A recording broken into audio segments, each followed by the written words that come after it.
Thanks for tuning in to the Nindie Nation podcast. We are a weekly show dedicated to all the things independently developed for the Nintendo Switch. I'm Jeff, and joining me as always this week, he was originally supposed to be a big reveal today, but unfortunately he just trickled out in a series of tweets. Welcome, Josh. Hello, Jeff. Yes, and I am trickling in many different ways. Let me just tell you. Well, I won't tell you. I won't get into detail on the show because that'd be very disturbing. There's medicines for that. I know. With medicines work, that'd be nice. There you go. Well, as we always do for the uninitiated, this is a weekly show, and we're here to bring you the best in indie game goodness for the Nintendo Switch and everything on the eShop. We hope to run you through some of the biggest games coming up this week, what we're playing, what we think you should be playing, and then, as always, in the second half, we'll be talking about games that you can't afford to miss and the exciting games coming out on the eShop next week. Let's get started with what's been keeping our Joy-Cons synced this week. Josh, what have you been playing? Okay, this is going to be a strange title. I don't think many people have heard of this, but it's called Pang Adventures. That's P-A-N-G Adventures. And if you look this up, it's hard to explain otherwise, but it's taken from a classic game where you play as two characters, and there's these aliens that come.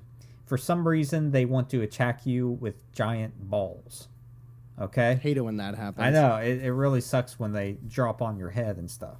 So, as they fall, you have these two characters that only shoot up. So, as the balls come down, you have to shoot them with these grappling hook-like devices.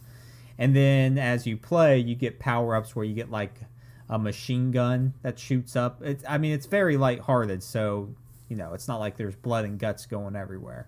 But it's very simple, very arcadey, and it's very fun.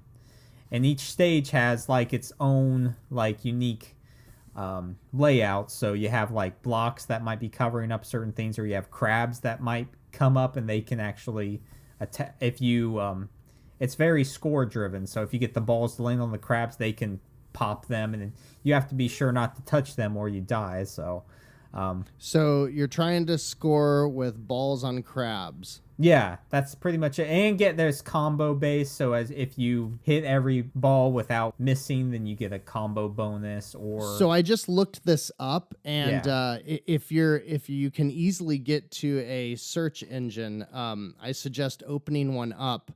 This past week, I was over at a friend's house, and I was talking about collecting old games, and he gave me a treasure trove of N64 and Super Nintendo games. Nice. And one of the lesser-known games that he gave me was a game for the Super Nintendo called Super Buster Brothers. Okay. Look that up, and you're going to see, wow, it's the exact same game. It really is. Like, you just run back and forth, and you even have that little harpoon gun where you're kind of shooting up to the top and trying to... Yeah, there's blocks. It sort of has that block breaking thing going on, too, where you break the blocks to make them fall through, and you just make sure you're not getting hit. And it's a lot of fun. Like I said, stages are broken up, so...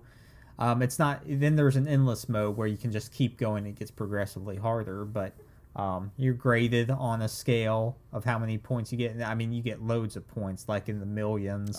Love the inflated scores. Yeah, so it's very arcadey, and it's surprisingly a lot of fun. So this is the same publisher that, not the same developer. We'll have to look that up, but it's the same publisher that brought over Another World, Wonder Boy, and Windjammers. .emu. So that they have a pedigree in this, and it shows. So you're liking this then? Yeah. It's nothing too special, but for like it's something you can just play for like a few minutes, and then just go to something else. Like, it's really, really accessible.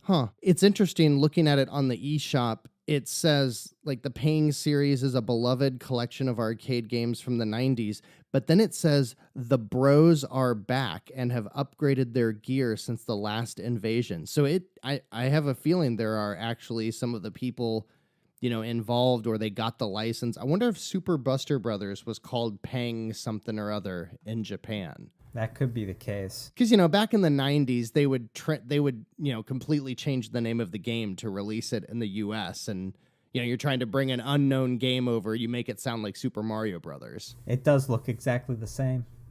Isn't that crazy? Now that I'm looking at that's crazy. Like art style and everything. That has to, that's definite homage to that, definitely. But that's one worth checking out if you want a quick arcade fix. Next, I've been playing Momodora Reverie Under the Moonlight. And this seems like it's Wait, very now have you been obtuse. playing it Under the Moonlight, or is that the name of the game? That's the name of the game. Oh, okay. But you've been just like playing it on your couch, not Under the Moonlight. Yeah, well, that'd be nice. Well, Right. Now that it's freezing outside, I would not do that. That's true. But this is a Metroidvania, as many of the titles on Switch are, but it has some things going for it in that it has an old school approach, more based, and it's very hard. It's not like holding your hand at all, like some of the newer Metroidvanias do. It's definitely takes inspiration from Castlevania Symphony of the Night, is what I noticed. It has a pixel-based retro aesthetic, but it's very beautiful. It's really freaky too. Like, yeah, it looks like it.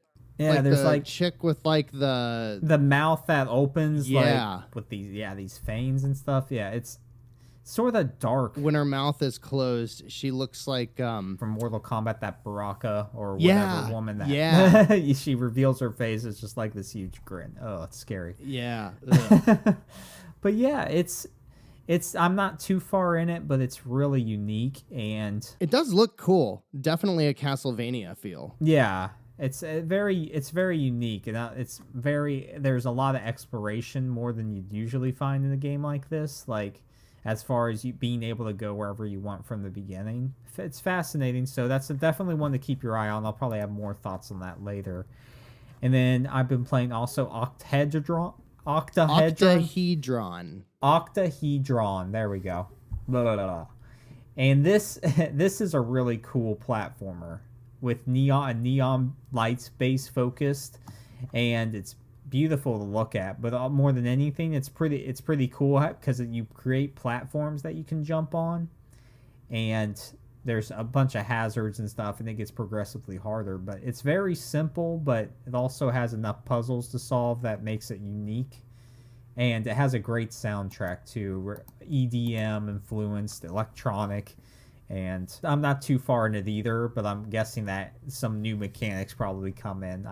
There's ways that there's like these tubes like in Mario where you can sort of use your neon powers to go through and in between them. So it's already released on the Xbox One and PC. And it's got a demo. Yeah, so check it out. I like how they're having more demos for games now. Yeah, we've been saying that a lot the last couple of episodes. I wonder if that's a push or if people are realizing that the store is just getting so crowded nowadays that you kind of have to offer it. Yeah, highlight the games that are really good, because this is in the good category, and also what you're about to talk about with Just Shapes and Beats in that demo. That's a great transition there. Over the last week, I've been playing a lot of the same things. I got to get some stuff out of this backlog, but I did spend some time with Just Shapes and Beats, and I think it's really neat. I feel a little spoiled after playing Flat Heroes, because the game is very similar to that, with the notion that you are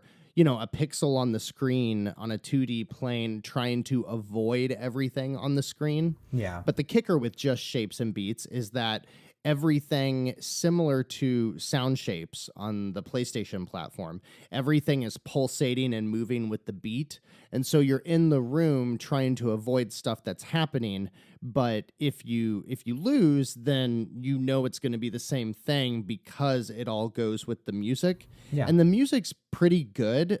Maybe I didn't get far enough because I have heard so many people just heap praise and love onto it. I didn't really see that, but I think if I went into it really, really digging the music more, very EDM heavy, that kind of stuff, I think if I liked the music more, or I was maybe playing it on a big screen or with headphones on, where I could really get into the music, I would like it a lot more. Not really for me, but the quality, the feel of it was really good. So I would certainly recommend check out the demo because there's a lot of gameplay in the demo. It's not anything short. It's you get a good 30 minutes or so of gameplay out of it, and you can of course replay it and chase your score and stuff like that. Did you check out the demo? No, I haven't yet. I actually just bought it because it was on sale. Yeah. I've been very busy, so I haven't had time to play. But from what I can say, what from Tim Geddes mentioned, how it was like his game of the year with the shmup, and I love shmups, so and with rhythm-based stuff, that looks really cool. Yeah, it's got cool stuff there. It's got a really neat dash mechanic that's kind of your last resort. I would assume once you get really, really good at the game, it's probably what you're always doing, dashing around the screen, you know? Yeah. And the dash always syncs up with the music, which was really cool. And I know that you're much more into the EDM, as you were just saying with Octahedron. Oh, yeah. Give me those Yeah, beats. so... Yep. All right, that's going to be a song. Yep. Give me those beats. Give it to me. Give me those beats. Give me those beats. Give me those. Give me those. Give me those. And so I bought a couple of games, haven't played either of them yet, but so keep a lookout. I purchased on sale Membrane, which we talked about, I want to say a month ago. Membrane. You're just full of them today. And Membrane is a 2D, extremely highly rated game that came out on Steam a while back. Very simple, I mean, like real simple, like almost 8-bit pixel art style, where you're just a block moving around on a screen, and all the puzzles are physics based. So think of something like Inside or Limbo, where you're just trying to get from one side of the screen to the other, but you have this gun that can build platforms or elevators or simple machines like pulleys, or like build your own seesaw and leverage the environment to make like a little machine to get you to the other side of the level. And so I really dug what I saw from it and picked it up when it was, I think it's normally $10, and I got it for 99 cents. Nice. So I'm going to give that a shot. I hope it's a good palate cleanser in between other games. And I also picked up Cosmic Star Heroine by Z-Boyd Games. Oh, that's a great game. Yeah, have you played that one? Vita, yeah. I didn't make it all the way through, but yeah, it's a great game. It sounds like it was a kickstarted game from 2013 that finally released, I think, in 2017. That is a mix of 16-bit era RPGs, most notably the Phantasy Star series. It looks fantastic, has a really cool battle system that is time and position based, similar to Child of Light or Grandia or Final Fantasy X. All three of those have similar systems in it.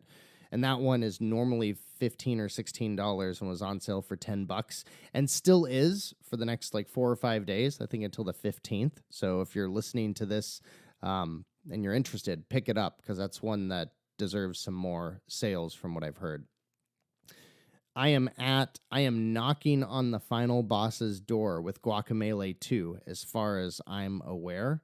I have... It's longer than it seems, doesn't it?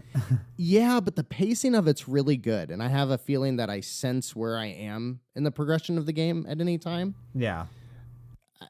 I found a room that was nothing but retired old memes. Did you find that room? Can't recall that.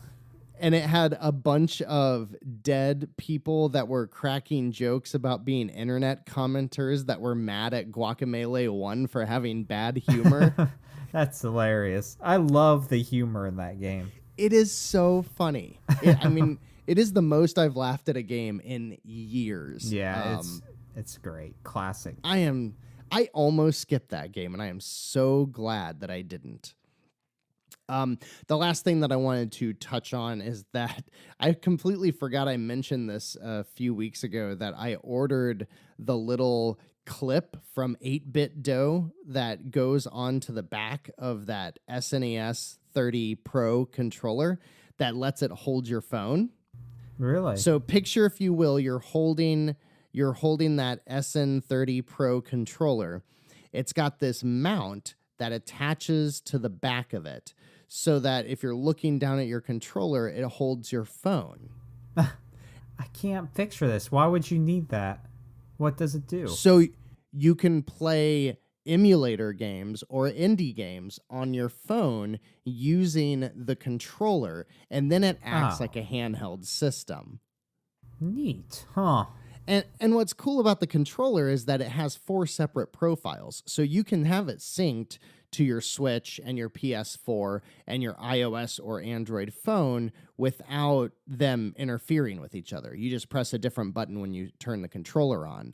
And so I just wanted to mention it because I said, hey, this thing's out. We both love the controller. Yeah. I got it. As long as you have an older phone or a smaller phone. I keep an iPhone 5 around just kind of as a backup phone. It's an old one. And that one, it worked great, throwing on like a Super Nintendo emulator, only for games that I currently own, of course.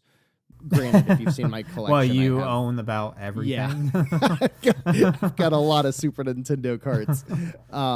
But if you have an older phone or something lighter weight, it's cool. If I put my Pixel 2 in there, it's a little too heavy for that little controller, but just wanted to throw that out there. I'm willing to. I want to hear more about that because that sounds pretty.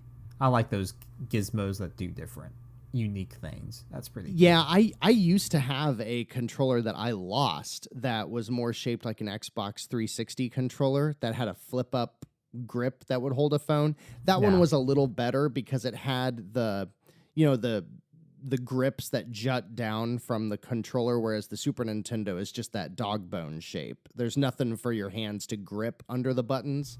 Yeah. So that one was a little better because it offset the weight a little more. Huh. Yeah. All right. Well, as far as speaking about indies go, man, can we just revel in the glory that is the Nintendo eShop with Nindies and how Monster Boy, the company or the publisher came out and stated, or developer came out and said that Monster Boy has sold like around 8 to 1 more on the Switch than any other platform of Xbox and PS4 combined. Isn't that insane. Crazy? That's nuts. And we're seeing that still across the board. I would really love to see some of the developers that have said they're not seeing all the promotion they hoped they would get. I would love to see if, how they've come around, now that their games have been out for a while. You had a TUI Games complaining about that a little bit. I think the guys that developed the SteamWorld games, Image and Form, I think they were saying that maybe like SteamWorld Heist didn't get as much publicity as they had wished it would. Yeah. I'd be interested to see if they're seeing the success that they wanted to now, because some of these success stories have slowed down, but it's great to see stuff like this. You have to think that even with the sales slowing down, that they're still selling a lot, like more than even they would make on Xbox or PS4. And I mean, it's just great to see because like I said, the 2 of those 3 games I was playing are games that released like a year or 2 ago for other platforms, and so they see the need to bring it to Switch, and that's why you're getting all these older indie games, but they're great games that you should still play. And a lot of these I double dip on because I'd rather play them on the Switch, to be honest. So Yep, same here. It's same here. Yeah.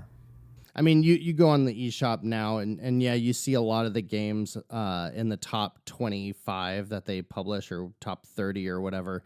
You do see a lot of the ones that are on sale, the Bouncy Bob and things like that. But you also see games like Golf Story and Celeste and Shovel Knight and Gris and Into the Breach. And some of those are newer than others. Stardew Valley, Hollow Knight.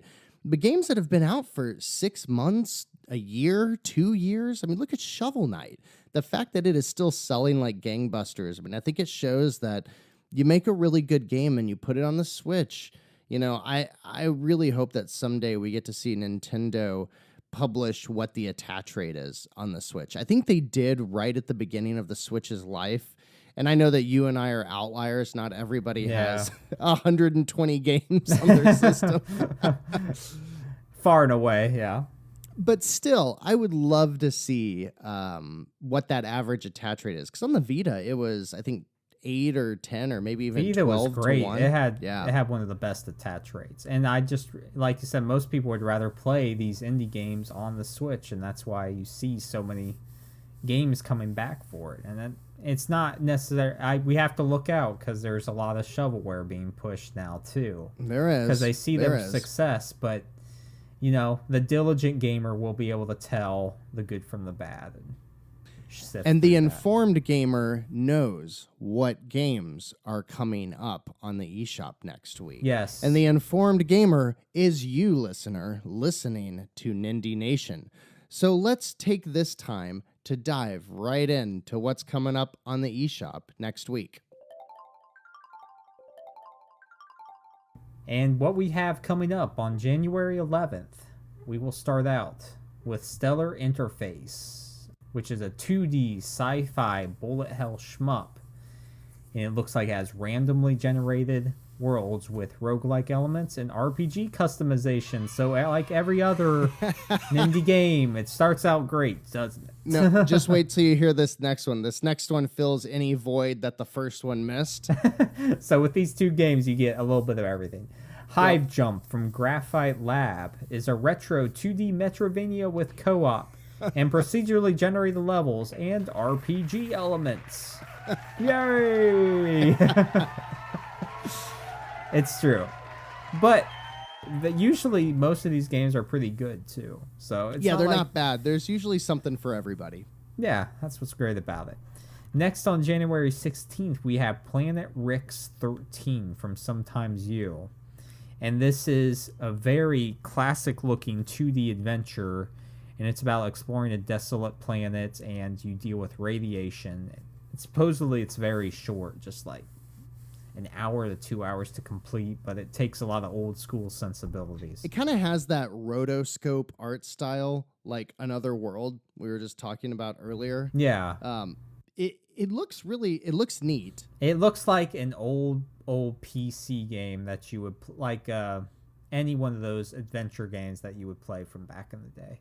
Yep.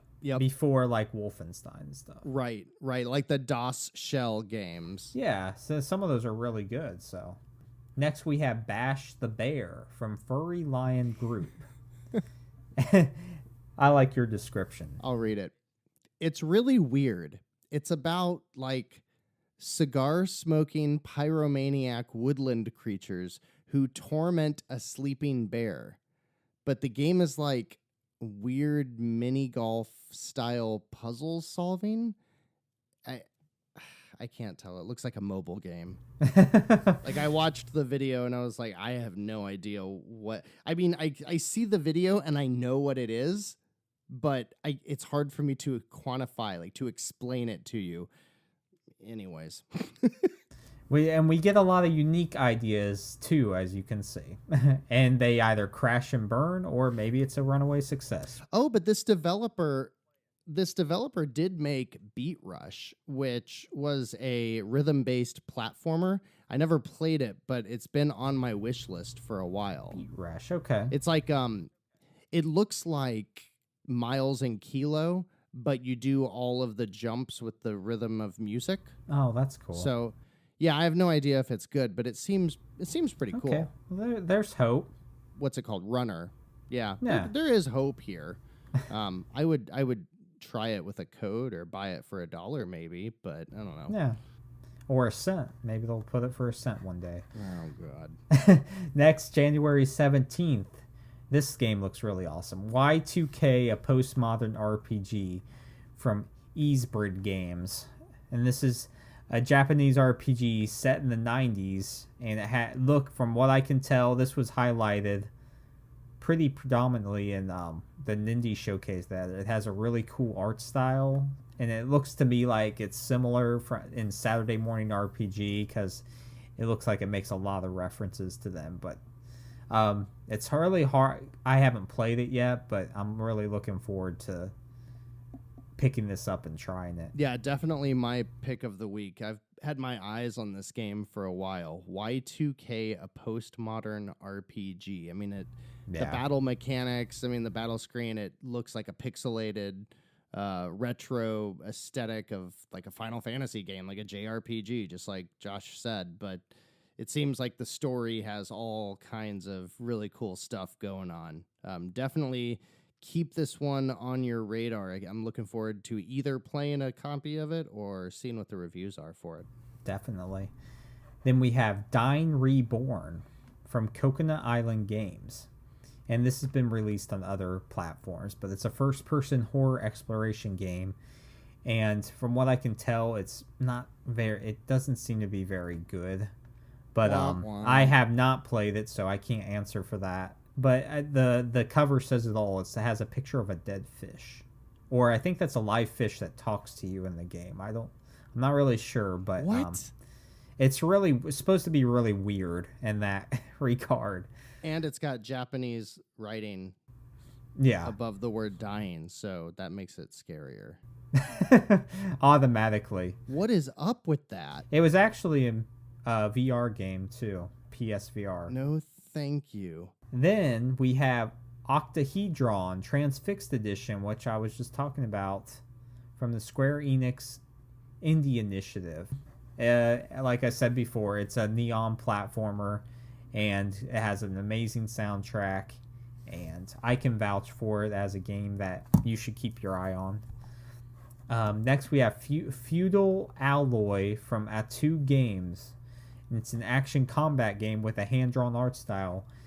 And it's also unique because it has a lot of cartoon sensibilities, because you're like the fish tanks on this knight armor, and you're the fish and controlling the knight. So this looks cool.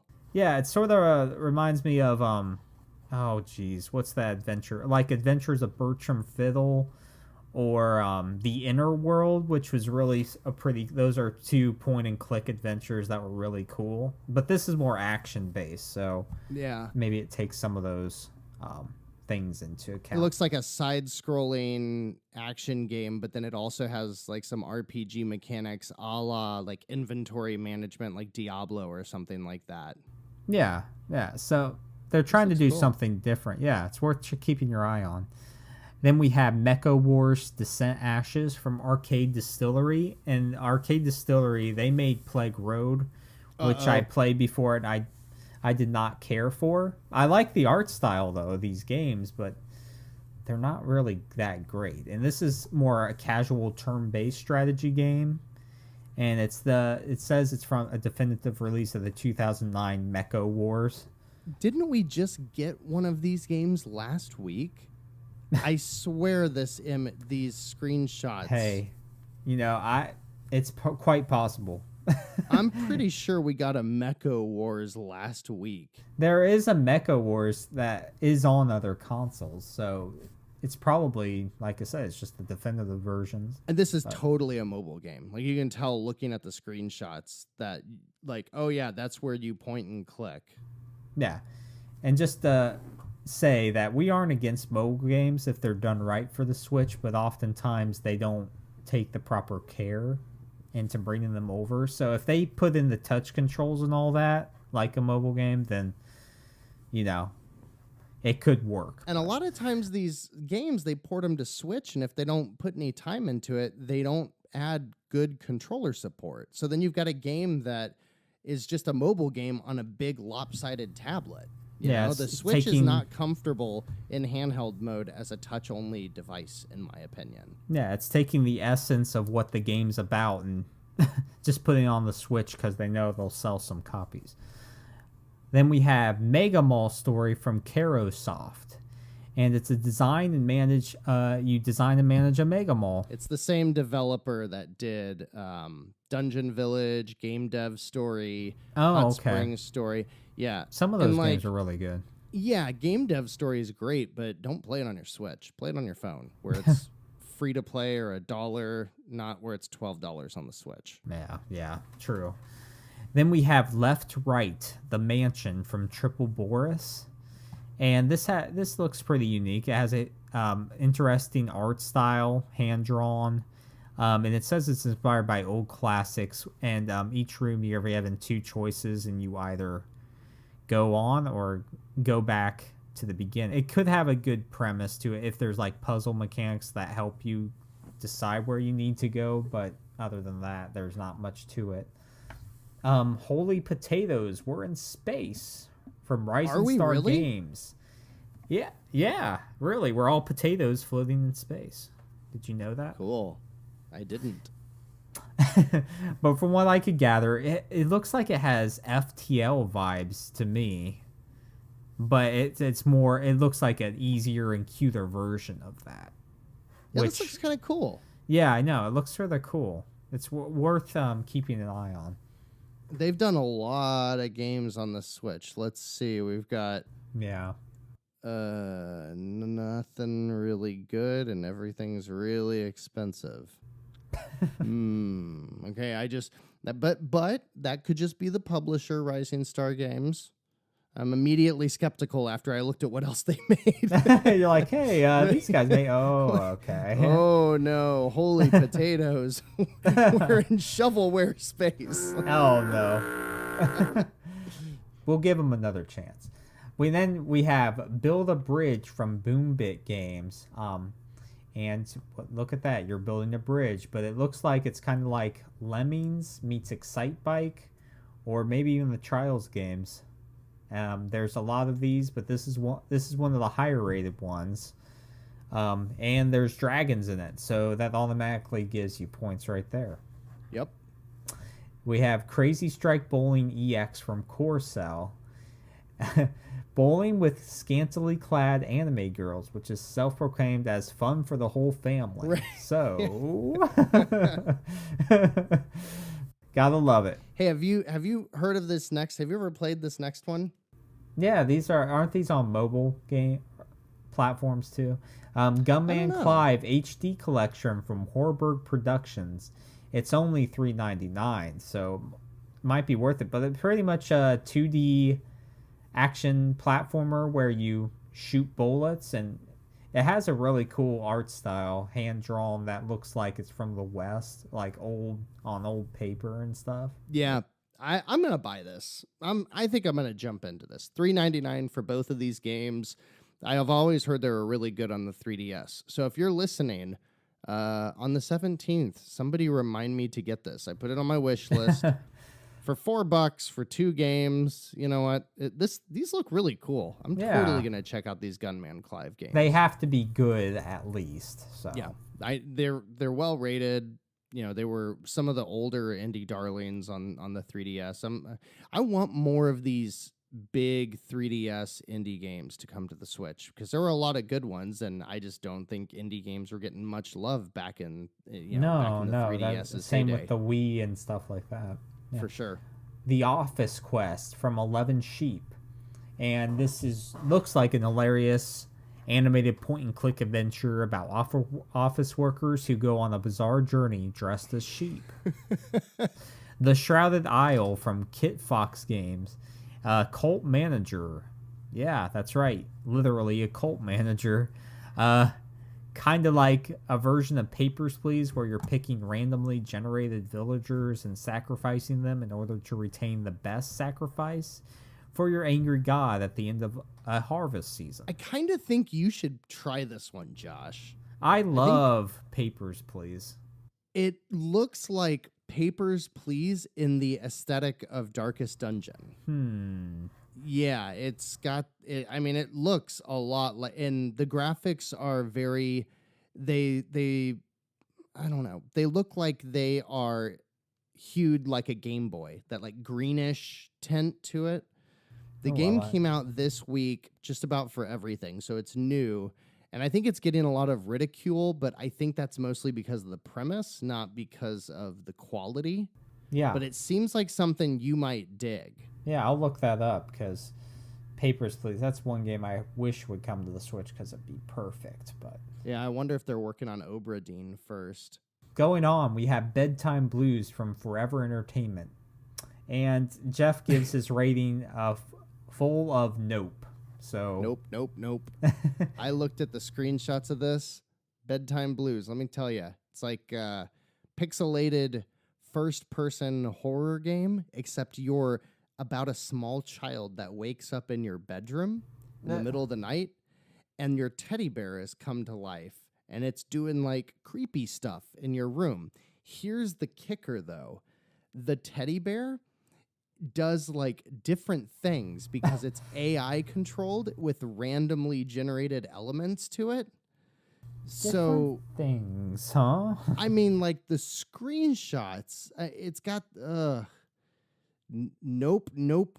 This game looks freaky, but if you're into freaky games, it could be your cup of tea. This is from Forever Entertainment. That is definitely a throwaway publisher, but they've had a couple of decent games before. Tiny Hands Adventure, Frederick Games, and that little amoeba game that I played, Sparkle. They make those. Okay. So whatever, it's coming out for $10. If it looks like something you want to, oh my goodness. Sorry, I just saw a screenshot of the game that freaked me out. But if it's coming out for $10, just wait. It'll be like 49 cents soon.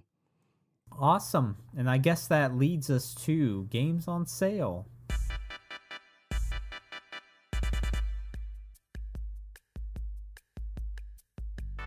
Here are our picks for games because every week it's just chock full. So. Listen to last week's episode, and a lot of those are still on sale for the next couple of days. Like if you're listening to this, and it's still like the weekend, I think most of them are going to be on sale until Tuesday, the whatever that is, the 14th or whatever.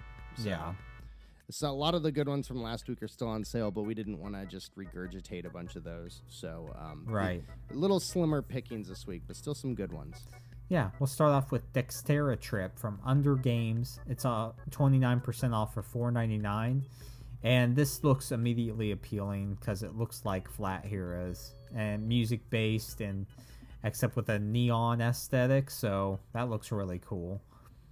Joggernauts is 50% off for $7.49, and this one, I played this. It's good, but it's very hard because you have like a line of these Joggernaut people, and you have to do certain button presses to dodge certain things, and it's very hard because you're switching back and forth because you got to line colors up, and it's very tough, but it has a good puzzle premise, so it might be worth checking out. Earth Atlantis from Pixel Perfects is 50% off for $7.49, and this is a side-scrolling exploration shooter. Have you seen this? Have you looked at this? It looks really cool because, yeah, like you said, it looks like Song of the Deep. Yeah, I'm really thinking about getting this game. I need to read a little bit more about it, but yeah, you've got that whole like what would you say? I mean, yeah, it looks like Song of the Deep, but how else do you describe that? It's almost Is it like a retro? not really. It's got it looks like Loof Trousers. Did you ever play that by Flambeer? Yeah. It's or got a that Midhog. Yeah, Are you thinking that? No, I mean more like the color, how it's got like that dark. It looks like a ancient okay. map that you would find in a sunken ship.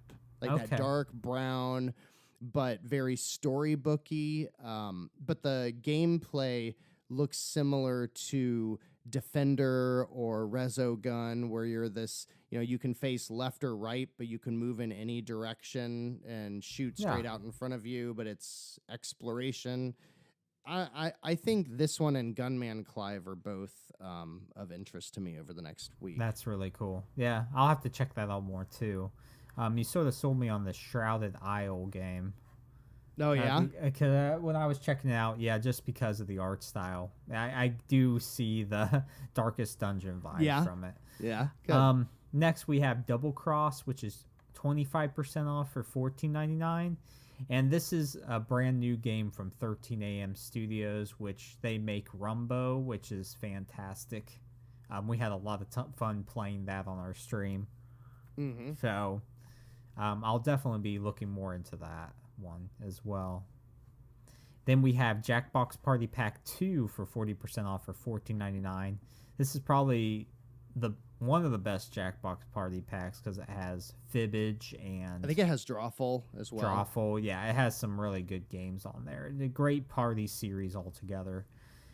Cosmic Star Heroine is 30% for $10.49, which you were just talking about, and that's a great RPG game. Revenge of the Bird King is 30% off for $3.49. I put that one in there because that's been on my wish list, and I keep looking at it, and I'm like, but what if it sucks? I'm looking at it, and it's this really corny looking classic 2D action game, but it's just full of ridiculousness, and I appreciate that in my games. Do it for the listeners. Yeah, I might play it next week. This is gonna be an expensive week of games. Yeah, it is. Next we have Outlast 2 for 50% off for $14.99. And this is a series that I thought would never come to Switch, but dang, these games are scary. I played the first one for a little bit, and I couldn't even get through it. No? It's ridiculously... Yeah, I've never played number 2, but Aren't you in an insane asylum hiding from crazy people? Yeah, your only source of light is the camera on your camcorder, so it's all full of nope. Yeah, very scary.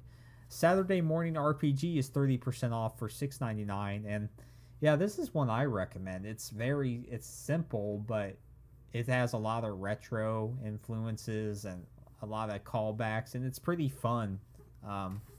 Not very in depth, like I said, but it's a lot of fun.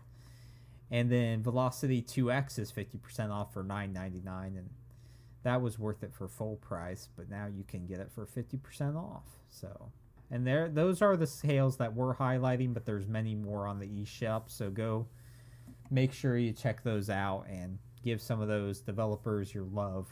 I'm looking for Revenge of the Bird King right now. I'm going to buy it. And I think I'm going to record my initial play of it. Buying the game over the air again. I'm taking one for the team, guys. $3.49 out. I still have money from holiday gift cards, and you've been buying a lot of games on the eShop when you have $14 in gold coins. Wow, yeah. All right, here we go. It's awesome. This is some live stuff right here. Revenge of the Bird King. Proceed to purchase. Redeem points. We're using points for this one, folks. You're using your hard-earned points. Yeah, it goes $0.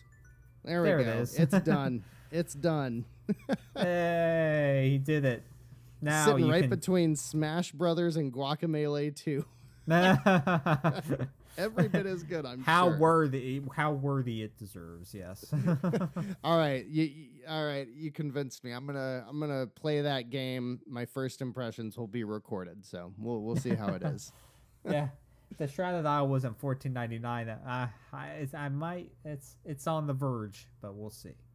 I don't know if I want to see you picking which people get sacrificed. I know, especially if you can name certain people what you want. Oh no! Yeah. Or it'd be cool if they forced you to name everybody. Yeah. So there's no turning back now. Just name them all like the singers, like all of the band members in Kiss and characters from Twilight and stuff. There we go. Well, let us know what games you're interested in picking up this week. And we've been getting some really good traction on social media and especially the YouTube channel. So please check us out on Facebook, search for Nindie Nation on YouTube, and find us on Twitter. I am at Nindie Jeff. Josh is at _the_Brant, BRANT, right? Yes, thank you. Okay, thank you. BRANT. And you can find us, of course, at Nindie Nation. We both check that profile. Again, on the YouTube channel, you can always find these podcasts, and they usually go up within hours, sometimes a little bit before the podcast itself. And there are Let's Plays up there, including a recent co-op Let's Play of Runbow, like Josh was talking about, as well as Let's Plays of games like Vertical Drop Heroes and Skyforce Reloaded. And I'm going to try to do something with Guacamelee too. I know I said that last week, but I was a little too out of it to make that worth publishing. There's a little bit too much of me nodding off and rambling. Maybe that would make it worth posting, but if you don't have the context, it's like, who is this guy? What in the world is happening? Yeah, and probably within the next few days, you'll see whatever that game is that I just bought called Revenge of the Bird King. So look forward to that. I think when I hear you say that, it's like Revenge of the Burger King. Like that's like a new Sneak King game. Yeah, remember those? Yeah, I do. I just picture the King's face there for some reason. Yeah, it doesn't look like that, but it is like a muscular, shirtless dude with a bird head. So, kind of. There you go. Yeah. And for some reason, we are hosted through the Nintendo Village. They want to put up with this junk, talking about Bird Kings and some of these bizarre indie games. But I always forget who they actually are. Josh, what is the Nintendo Village? It's this cool site that we're hosted through that feature articles and plenty of other shows that you can go check out. A lot of the cool people work there, so make sure you get on their Twitter and their Facebook and check them out because they're always pumping out great new content. Yeah, they have some cool, really dedicated podcasts to topics like Disney games or retro. Like they've got an N64 one, I think. I did recently notice that their Twitter is at Village Nintendo. I noticed, so it's a little backwards there. Well, there's all those people trying to take their Nintendo villages with them, Right. It's like Animal Crossing, but you're taking a domain with you. Well, hopefully we'll get a Nintendo Direct. I bet you it gets like announced while we're recording this or something, because I have a feeling we're getting a slew of indie games coming up soon. But there's some good stuff coming out this week, some good stuff coming out next week. As long as there are indie games getting pumped out or there are indie games in our backlog, you can always find us here every week and on the podcast service of your choice and on YouTube and social media and all that great stuff. Josh, thanks for joining me today to dive through the eShop goodness of indie games. And thank you for listening. Until next week, keep those Joy-Cons synced.